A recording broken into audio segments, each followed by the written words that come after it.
Welcome to the On a Mission Mojo podcast, where I have the pleasure of interviewing impact-driven founders, entrepreneurs, authors, and business experts who are actively working to create a positive difference in our world. I'm your host, Lori Young, a branding specialist, certified master marketer, and a passionate advocate for brands that possess heart, soul, and an unwavering commitment to drive change for humanity. It takes grit, a visionary mindset, and an abundance of mojo to navigate this journey. And the stories I share will undoubtedly ignite your passion. If you're seeking an infusion of inspiration, motivation, and valuable insights to amplify your impact, let's dive right in.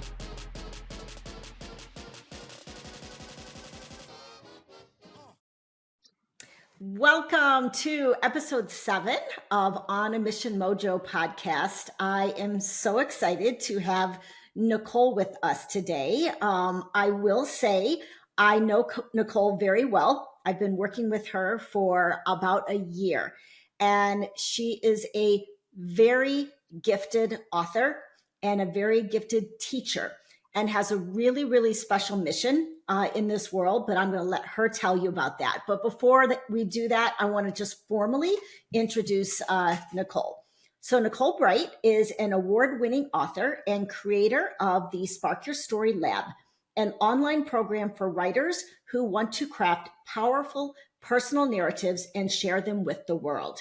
Her poems, essays, and craft articles have been widely published in journals and anthologies, including Brevity, The Fiddlehead, Room, Hippocampus, Pithead Chapel, Event, Swelling with Pride, Queer Conception and Adoption Stories, and Getting to the Truth, the craft and practice of creative nonfiction.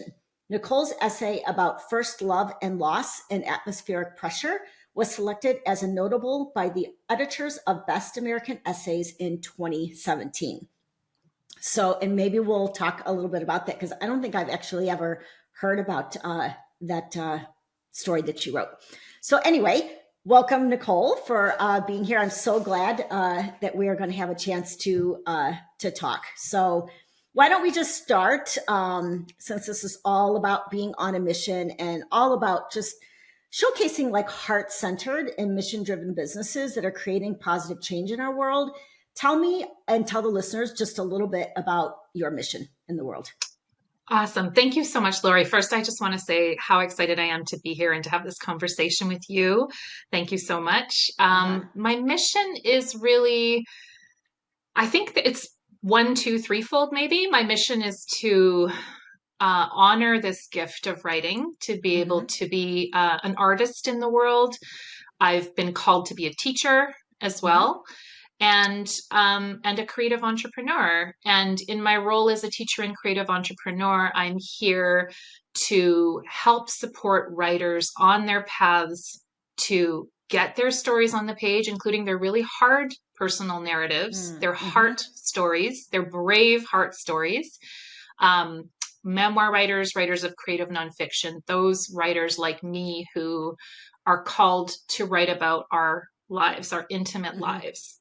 And then to share those stories, that's the next part, is not just how do we get our hard stories on the page, but how do we actually share them with the readers who need, who will receive nourishment from these stories and maybe feel inspired to share their own stories. Because I really believe personally it can be transformative to write the stories of our lives, and collectively, this is how we experience empathy. This is how we understand difference. This is how we connect with people we might relate to on a heart level, but who haven't lived the same experiences as us. So we grow collectively as a culture and a community by sharing stories. So that in a nutshell is how I would describe my mission. That's awesome. Like, I love it. And I completely agree with you. Like, there's just so much that we can learn from each other. And like, I read, I'm trying to think, it'll come to me, but anyway, I agree. Like, it's just so important to share these stories and to read these stories and to get into the lives of another human being, because it does bring out that empathy. It does bring out like, the ability to like see a different perspective, and to appreciate differences, like you said. Yeah, Yeah. that is something that I would add to my mission, is that I am particularly interested in helping writers who have been historically underrepresented. So that Mm-hmm. includes women, of Mm-hmm. course, Right. non-binary and trans writers, queer writers, neurodivergent writers, like all of the stories, people from other cultures, from other races, immigrant Mm-hmm. stories, all of those voices and stories that we have not had enough of. Right. I want to call out to those writers and help them enrich the stories, Yes. enrich ourselves by sharing those stories. Yes. Yeah, and I like too what you said about not only is it transformative, I think, for our culture, it's transformative like individually, right? Like for maybe something that a person has gone through, whether they've experienced loss or they've gone through some other life transforming thing, that by sharing their story and get in working through the process of sharing their story, they too are transformed and healed. Absolutely. And I think that desire to process and heal is what inspires and calls a lot of people to do this work, myself Yes. included. I Mm-hmm. can say for sure that feeling voiceless or powerless or unable to articulate difficult experiences brought me to the page, brought me to Right. diaries, to journals, to letter writing, to storytelling. So absolutely, 100% I agree. So, speaking of kind of like your own like story, would you care to share kind of like how you came to be like how did you start your journey as a writer, as a memoir writer of creative nonfiction, and how did that like transform like even into like teaching other writers? Sure. I think that might take a little bit of time, but I'll That's try to do okay. it concisely. Yeah. I Okay. think I think I came to poetry. Like I came to diaries around the age of 12, 13, right on the Okay. cusp of adolescence, because of the big feelings and Mm-hmm. the inability to know what I thought and felt until I wrote it down. Mm-hmm. And then I came to poetry in high school, and all the poetry that I wrote was narrative. It was based on personal experience, again, like the big feelings, trying to shape it into something that I didn't expect other people would read, but just in a different Mm-hmm. form than diary writing or journaling. Right. Mm-hmm. And then when I knew that this was a passion. I got to college. I took creative writing courses, but it wasn't until a little bit later that I discovered what creative nonfiction was, that personal Mm-hmm. essays, actually writing prose that could be poetic, that tapped into experiences and recorded, what I wanted to remember, what I wanted to understand, what I hoped I might connect with other people about. That came a little bit later. And then I wrote a book of poems Mm-hmm. around loss, Mm. around my journey through infertility, pregnancy Okay. loss, trying to have a baby, and then finally successfully having a pregnancy, Mm-hmm. and a healthy birth. That was a pivotal moment, knowing that Mm-hmm. I could draw on those experiences and collect them into a book. And because um, they were well received. They were selected for a debut chapbook poetry prize. I knew that Okay. what I was doing and what I had been working on for years, practicing this art form, would actually be well received if I could figure out how to share it. Mm-hmm. But then I took a course after that on the lyric essay, and that was the moment where I realized there was such a way to combine lyrical poetic writing with prose in a way that I hadn't experimented with before. Okay. And when that work, I started to try and share that work by submitting it to contests and publications. That opened up everything for me. Like it Mm. created a pathway for me to share my work, and then to realize, because I had actually experienced teaching, I had trained as an elementary school teacher and worked a few years Okay. in the public system, that Mm-hmm. maybe I could create some online courses for adults Okay. teaching them, the methods, the ideas, the ways that I had been able to successfully write into some of my material, and then show them how. Hmm. And that was kind of what led me here to this business, to this creative entrepreneurial venture, Right. helping other writers do the thing that I Right. had been able to do. Right. Are you comfortable sharing like anything about your book, The Atmospheric Pressure? Yeah, that is an essay that I wrote. Oh, it's an essay. And Okay. yeah, it's an essay. It was included in a book. It was included in an anthology of best American essays in Okay. 2017, and that was an award-winning essay that I wrote. It was a difficult story that I had always wanted to write about. It was about a sudden, unexpected loss, the death of Hmm. my first love when we were in high school. Okay. And I had tried to come at that story without having the maybe emotional distance or the skill yet. Like, it was Hmm. such a difficult story to tell that it really um, only flourished when I learned how to experiment with form, and I could Okay. be playful with form, even though the material itself wasn't playful. It was Hmm. hard material. I found a doorway into telling that story, just because I had, like, people who have gone through trauma. Sometimes memory is really fractured. We only Mm-hmm. have fragments. We sometimes remember things very, very vividly, and then other things are just gone. And so, what do Right. you do with the pieces that you have? Hmm. So, by discovering a way to write that didn't require a linear narrative, that I could write tiny scenes and just link them together like pearls on a chain, suddenly I had Hmm. a way to tell a story with the pieces that I did remember vividly. And so that one is special to me. And I was really delighted that it was selected as an award-winning essay, and then picked up by the editors of Best American Essays, because I know, um, I yeah, I guess it just was one of those pieces that couldn't have been written sooner. When I did have the tools and the distance, I was able to create art out of Hmm. something deeply personal Right. that Right. I'm really proud of. And Hmm. it's funny, if you ever Google, do you ever Google yourself? Like, Lori, do you ever do that? I think I have Yeah. before.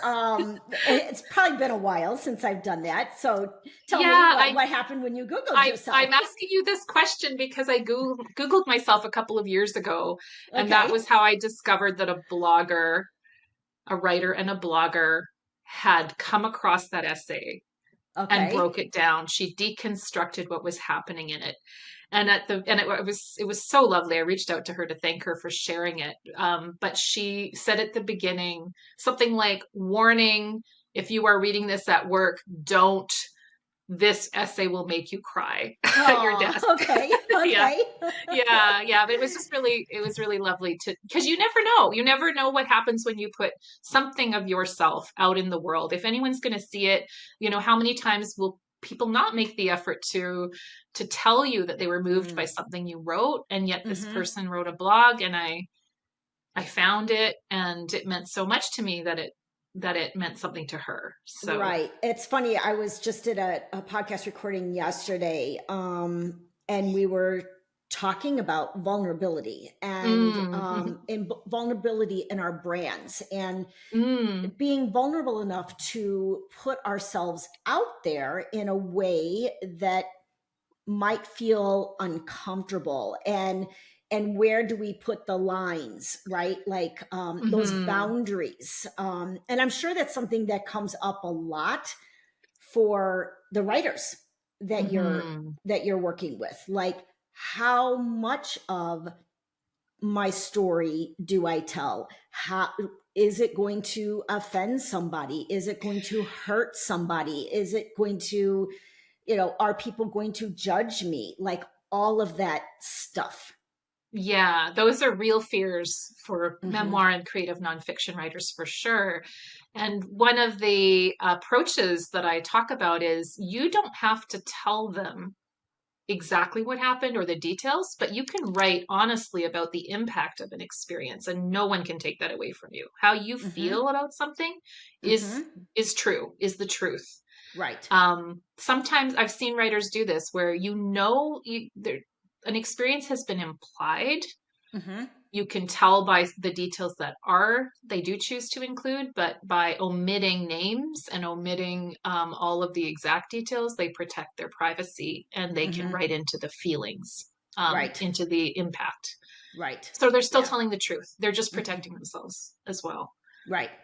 So tell me, I guess I'm kind of like excited to hear about like some of the like writers that you've worked with, some of like the stories that you have helped like shape through your work. Like some of those stories with writers that like just inspire you and say, yes, this is like why I keep doing what I'm doing. Yeah, well, I am really inspired and honored when I witness writers just writing into the material that feels impossible. It feels Okay. unspeakable or so emotionally challenging to write into, and then they do. And that Mm-hmm. has run the gamut. At this point, I've been doing this since early 2017. So I have Okay. hundreds of stories on every Right. theme you can imagine. But some of the ones that stand out, I have to talk about Rowan, Rowan Uh-huh. McCandless, who now I co-instruct a course with, Uh-huh. because she was in the first session of the first course I ever taught, and has had such an incredible journey to become, such a well-known, well-loved writer here in Canada, to have been selected as a finalist for our biggest book prize for the book that Mm. started in my class, Okay. and someone who's writing into stories about race, intergenerational trauma, domestic abuse, really Mm. difficult, vulnerable material, and did so beautifully. And Mm. also showing other artists, other writers, that if the highest book prize in this country is going to be, if they are embracing experimental storytelling, there is room for pushing boundaries. And Right. like, a lot of writers think, oh, if I write this weird thing over here, this experimentally shaped thing, who's going to read it? Who's going to publish it? There is a Mm-hmm. market for it. And if Mm-hmm. the top prize in the country is saying, yeah, we want to see different kinds of memoirs, we're excited about experimental work, I think that offers a lot of liberation and freedom Mm-hmm. for writers to kind of follow their heart with their writing, and try new things, try to grow as an artist, be the Taylor Swift of creative nonfiction, and I just keep love it.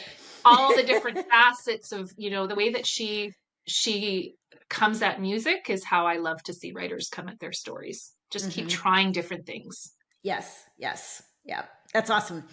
Um, so you and I both know we both run like kind of heart centered. All of the clients I work with, they're very heart centered, mission driven people.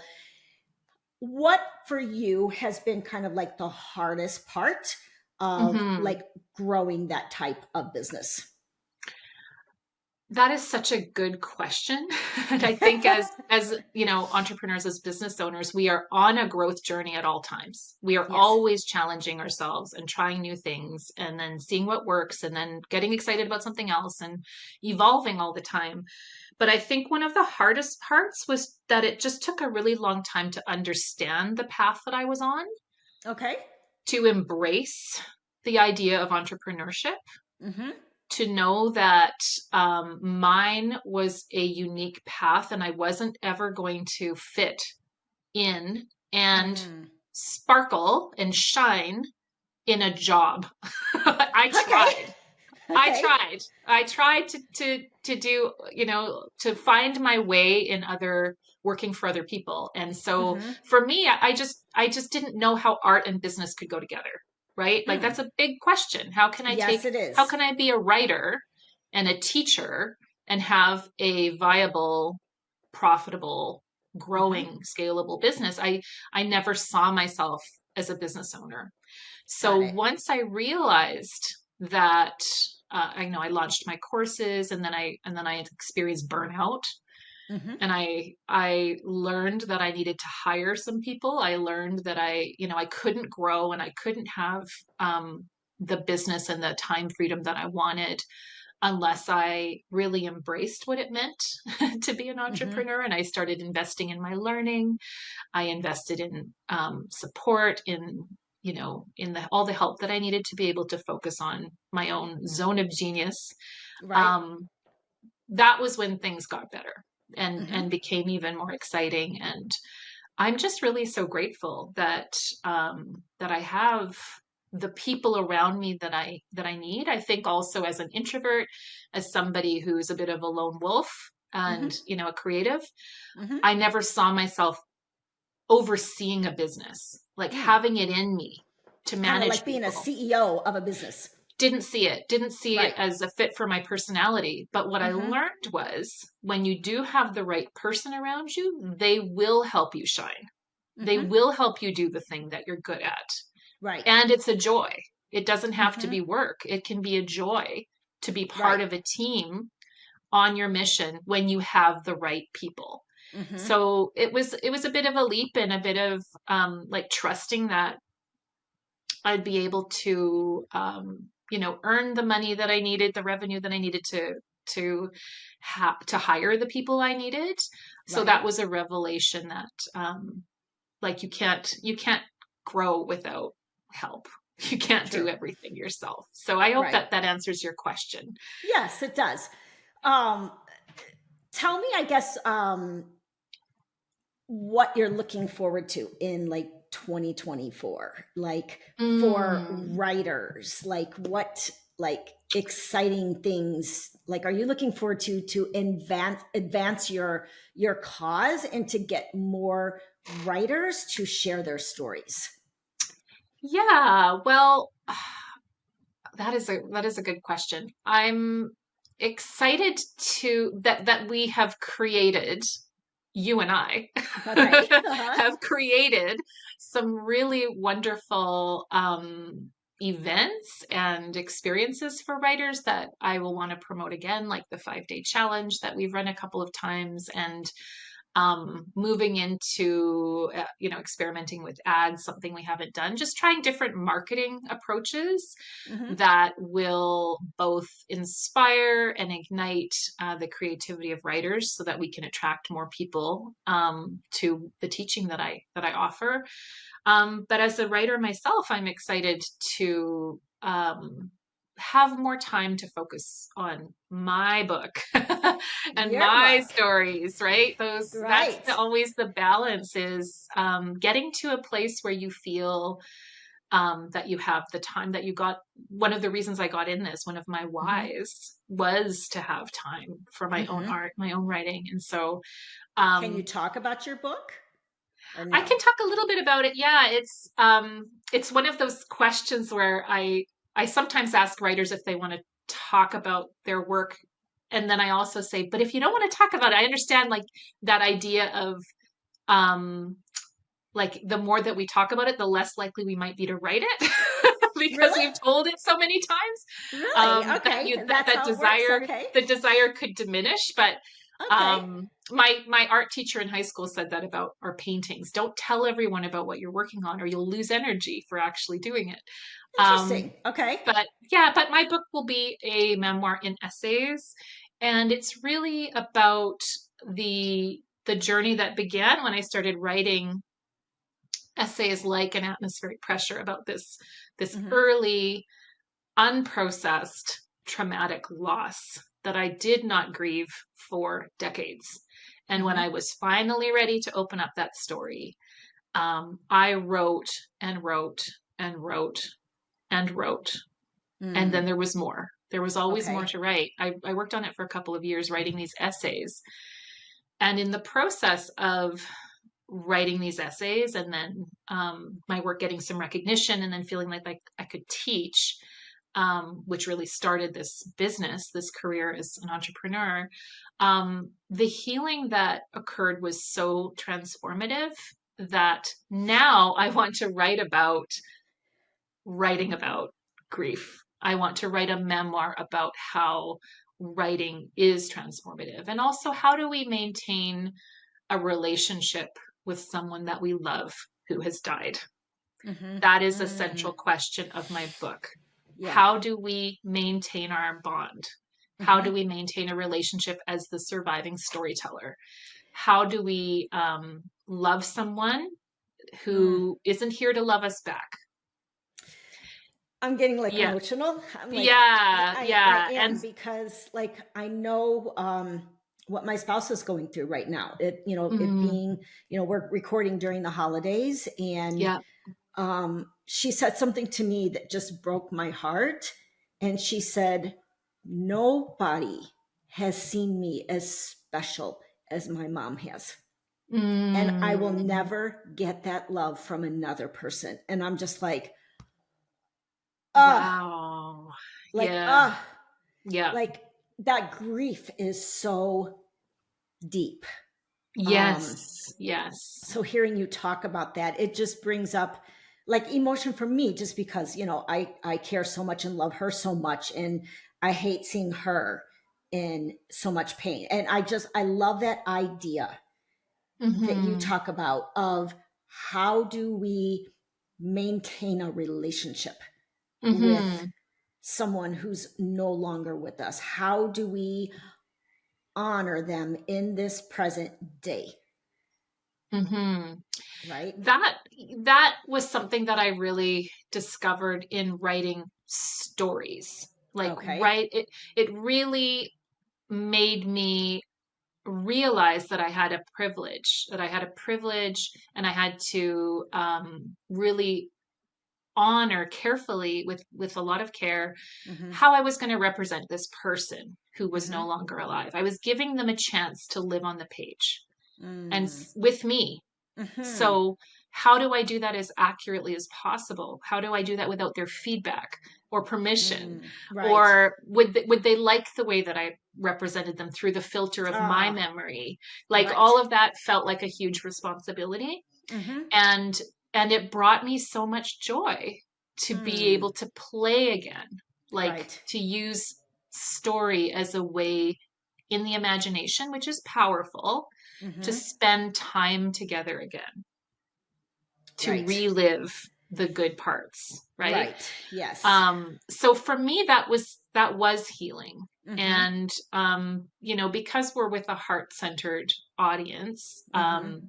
I feel like you'll hold the space for this part of the story, which is that I did have conversations with a medium Mm-hmm. Mm-hmm. while I was in the process of writing this. Mm-hmm. And if my stories were a letter out there to wherever Mm-hmm. they were Mm-hmm. getting them.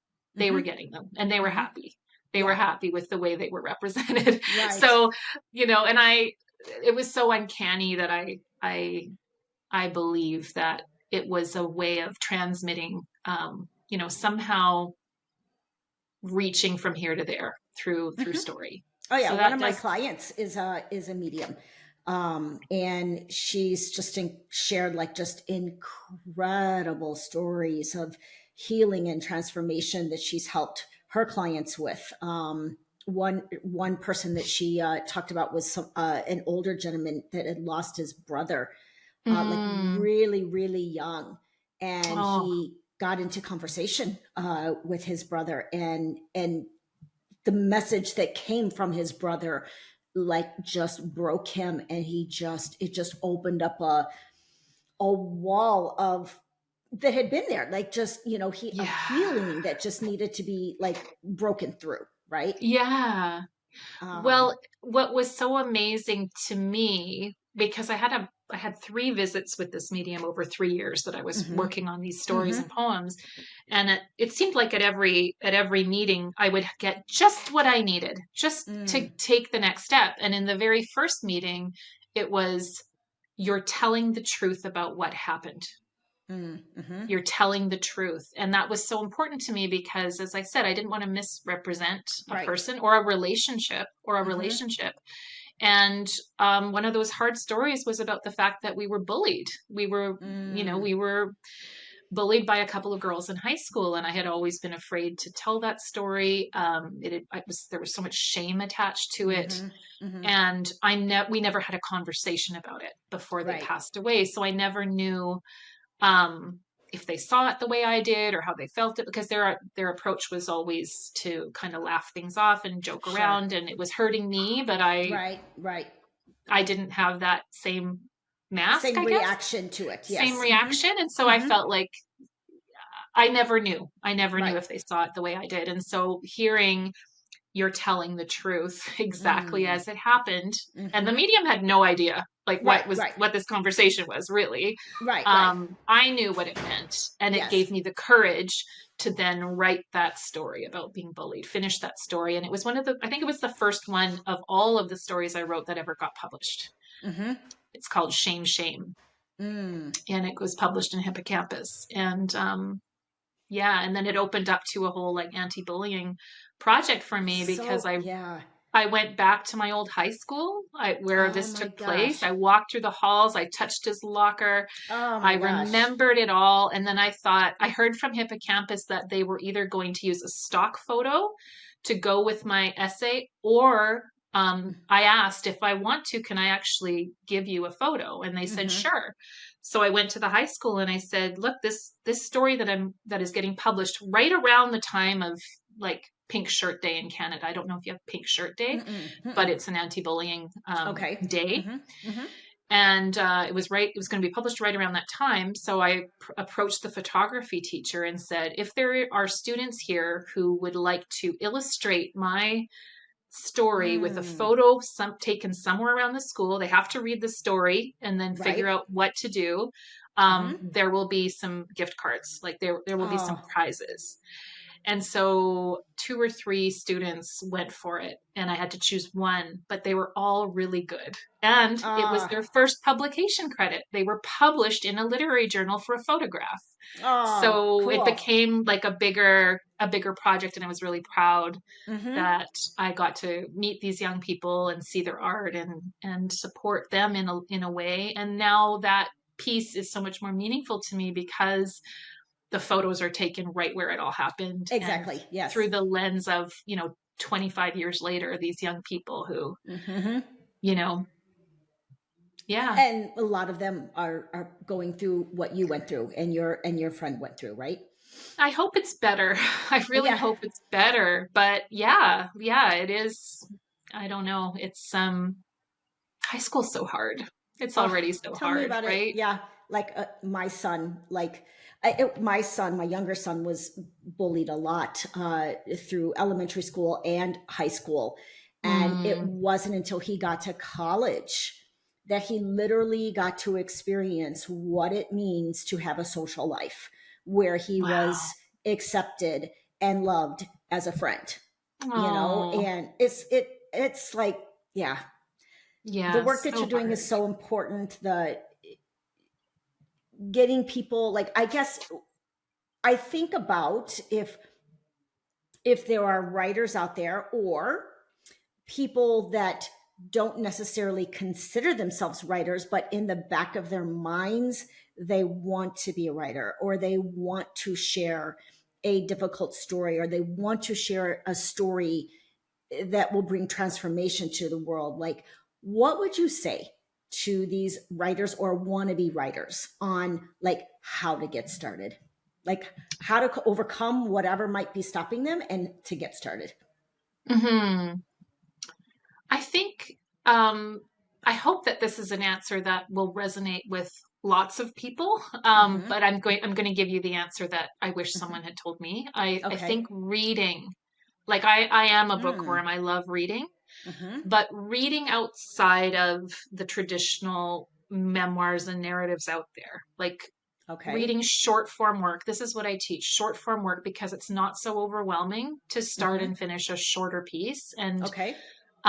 if your dream is to get published, then I want you to start writing short pieces and start submitting them now, not waiting till you've written a whole book, which can take years and Mm-hmm. get lost in the woods or lost in the weeds. But read the experimental work, the playful work, the fun work Mm-hmm. that what I like to teach is how do we play with form.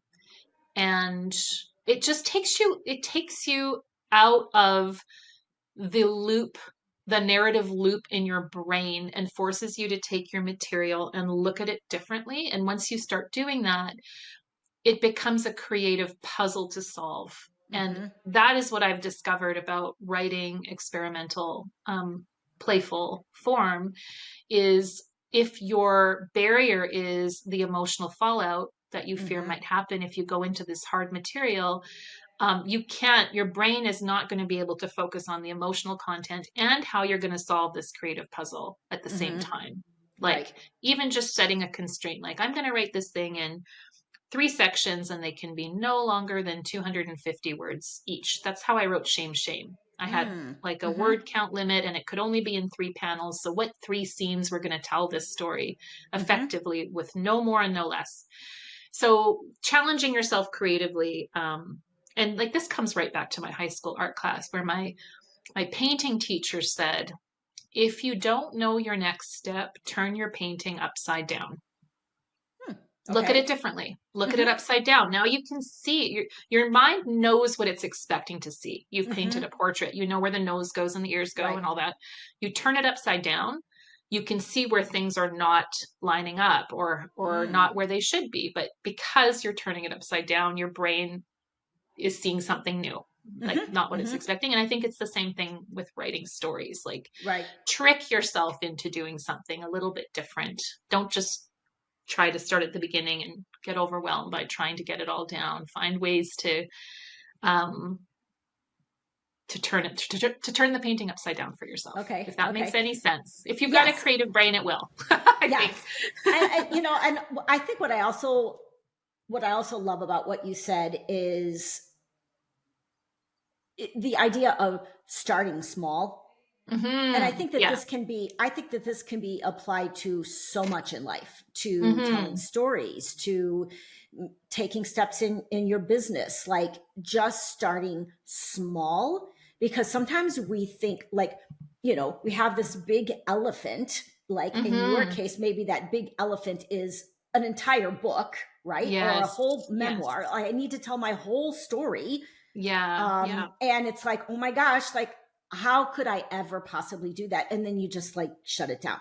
It's kind of like, oh, I need to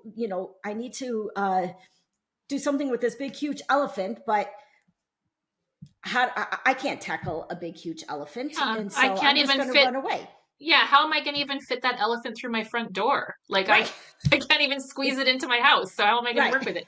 Yeah, no, Exactly. that's exactly it. And I think what surprises writers is how much they can actually get across in a small story and then feel that relief and that transformation much sooner because it can only fill you with pride to know that you've honored this experience and started that healing process that can happen when we feel validated. We are almost a witness to ourselves. Like that was how I felt as a kid, as a teenager, is that I needed a witness. I really needed someone to see what this young woman was going through. And I felt Right. very alone. So now as an adult, I'm, how much older? 30 years older than I was then. That young woman is a character now in a story that I'm standing apart from and seeing with compassion that I couldn't feel for myself then. Right. And that is part of the power of personal storytelling is Yeah. the self-compassion that becomes possible when you treat yourself as a character in a Yeah. story that is Yeah. important to tell. Yeah. Yeah. Yeah. The whole idea of storytelling, I think, even kind of just translates well into um, building a brand and building a heart-centered and mission-driven brand. Like Mm-hmm. now more than ever, Mm-hmm. people need to relate to you as a human being, and Mm-hmm. they want stories. They're tired of all of that, like just generic AI generated like content that's out there. They need stories. They want to know who you are as a person.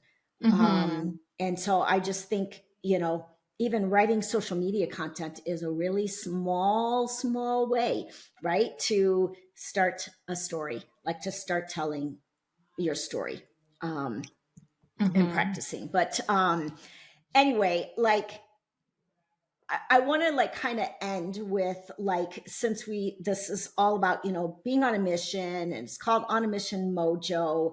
I want to like ask you, like, what do you feel like your mojo is, like your superpower that you bring to the world? hmm I was thinking about that, and I think it is like three aspects of um, my high sensitivity, my intuition, and my Mm, creativity. Those three mm, things, which are all related to each other, are yes. what I think are behind my writing, behind my Mm-hmm. teaching, and behind entrepreneurship. Mm-hmm. Really, like the high sensitivity means really being aware of people, being aware of nuance. It's Mm-hmm. part of intuition, it's part of Mm-hmm. trusting Mm-hmm. my gut. Like a lot of the time I am in planning and thinking and analyzing, but I Right. do make a lot of decisions based on my intuition and Mm-hmm. trust in my intuition. And then Yes. creativity is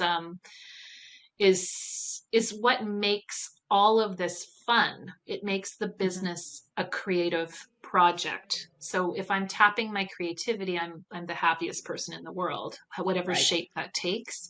Mm-hmm. It's really I think I think I think those three things. Those are awesome. Like, yeah, I couldn't agree more. Like, I know you very well, so I know that that's kind of who you are, and those are like really magical superpowers. Hmm.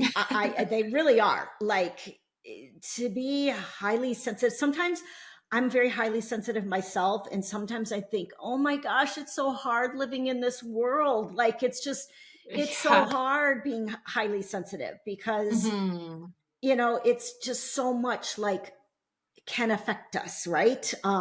That's right. But I also know, and I know from you too, just like that is what helps me to build the relationships that I have in business. That's what helps you like build the relationships that you have with your writers, and just to be so sensitive to the material that they're bringing into the world. Like, your compassion and your empathy is what people are drawn to. And I agree with, in terms of the creativity, like, I'm just like, I so related to you when you were saying, like, I tried to go to this traditional, like, work for somebody else, but it's like Yeah. I can't, like, I lose all my creativity. Like, I'm just like, I can't be creative in that type of environment. In this environment, I get to be creative with clients. I get to do my own style of writing. I get to create like brands. I just, all of that. So yeah, hmm it's Yeah, I think definitely. when you asked about my like what was hard about it, I just remember those days where I felt like I was a failure because I couldn't fit. You know what I mean? Mm, Like when mm-hmm, you're working for someone else and you want your heart is saying do this, do this, do this, and how can I bring this thing I love into my job that I know isn't the right thing for me, just so that I'm doing a little bit of what I like right. because I can't see my way out. Like that those were hard years. Those were Mm-hmm. long hard years where I was really unfulfilled. So to be Yes. able, and I have to say I couldn't have done any of this without having a really supportive partner, right? Like that's the Yeah. other part of it is that Yes. there's risk taking involved. There's like Mm-hmm. having somebody say, I see your creativity. I see you're Mm-hmm. doing something special. I see Yes. that this is a gift. Yes, Mm-hmm. go invest. Go Mm-hmm. invest in yourself. Go invest in a team. Go take the risks. Um, also was really important Oh for my me. gosh. Yeah. Very. So you've been doing this for like 6 years, Yeah, going into coming seven into years. 7 years. What advice can you leave listeners with that are running that heart centered, mission driven business on how to stay true to yourself, stay true to your mission, and to not give up? Hmm. I say find the like keep a memory bank of those moments of joy where you Hmm. know that you've really helped someone. Okay. And when you're feeling doubt or if you're feeling like you're losing your focus or off your path, just remember how your unique gift has impacted someone. And just as a really fun example, yesterday at Mm-hmm. 7:30 a.m., By misdial, one of my students called me. She thought she was Okay. calling Dr. Nick, her son's ortho, and she Okay. called Nicole Breit. I never talked to her. I think maybe 4 or 5 years ago, I was at a conference and that was why we exchanged cell numbers. But when I saw Okay. my student's name come up, I picked up the phone Okay. and I surprised her. That's And fun. she was like, "Oh, Nicole, this is great. I just want to tell you that what a great opportunity to tell you that I'm going to be in an anthology. One of the stories I wrote in your course a few years ago is going to be published in the new year. And I'm almost never on social media. So this is great that I accidentally called you Oh, it so I can wasn't an tell you." accident. It Right? was not an accident. No. Right? And we had this Yeah. really nice 10-minute phone call before I had even had a chance to make my first coffee. But I was just laughing when I saw her name because I thought, okay, why, why is this Why is she person? calling me? Yeah, I didn't even remember she had my number. But, like those types of interactions are what I hope is translatable no matter what business you're in, that those Right. personal breakthroughs, those personal connections, knowing that you've helped someone, I think is a really powerful fuel to keep, Yeah, to stick to your mission. absolutely. Absolutely. Okay, so I will be definitely providing information on how you can connect with Nicole. Hopefully, this conversation inspired you. And I just want to say thank you. Like, thanks for being here. I loved hearing your story, and it was just a pleasure connecting with you. Oh, thank you, Lori. It was so much fun to talk to you about all of this, and I've really enjoyed our hour together. Thank you so Yeah, much. you're welcome. That's a wrap on today's episode. Thank you for tuning in to the On a Mission Mojo podcast. Ready to dive into more incredible stories of people on a mission? Next week, I'll return with a fresh episode to ignite your passion for creating a better world. If you loved what you heard, be sure to subscribe, leave a glowing review, and spread the word to all your friends. Head over to onamissionbrands.com for more great episodes. Remember, the world needs your mojo, so go out there and let your brilliance shine.